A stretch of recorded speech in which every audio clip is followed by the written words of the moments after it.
Hello friends, संध्याकाळी मला एका कार्यक्रमाला जायचं आहे. त्यासाठी मी संध्याकाळी थोडासा लाईट मेकअप करणार आहे. जो लग्नाला केला तसा नाही, पण त्याच्यापेक्षा स्टेप आणखीन काही कमी करणार आहे. प्रोडक्ट्स पण कमी करणार आहे.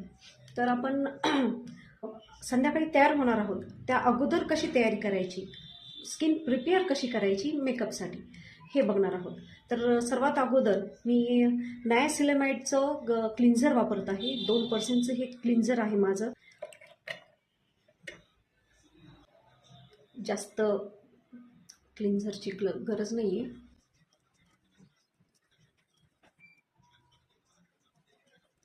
फेस चांगला क्लीन करून घेतला तर बाकीच्या गोष्टी ज्या आहेत त्या पुढच्या सोप्या जातात आपल्याला अप्लाय करायला, मसाज करायला आणि त्याचा रिझल्ट दिसायलाही.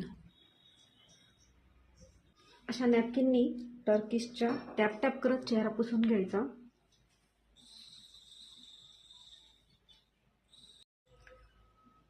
आता घेणार आहोत आपण स्क्रब. माझं स्क्रब हे खूप क्रीमी आणि महीन त्याचे दाणे आहेत, खूप बारीक आहे. कारण जे नॉर्मल स्किन आहे त्यांनी आठवड्यातून 1 ते 2 वेळा, ज्यांची ऑइली स्किन आहे त्यांनी आठवड्यातून 1 वेळा, आणि ज्यांची सेन्सिटिव्ह स्किन आहे त्यांनी 10 ते 15 दिवसातून 1 वेळा स्क्रब करावं. आणि स्क्रब केव्हाही बारीक असलेलं स्क्रब यूज करावं, जास्त जाड नसू नये, त्याच्याने स्किनला आपल्या त्रास होतो.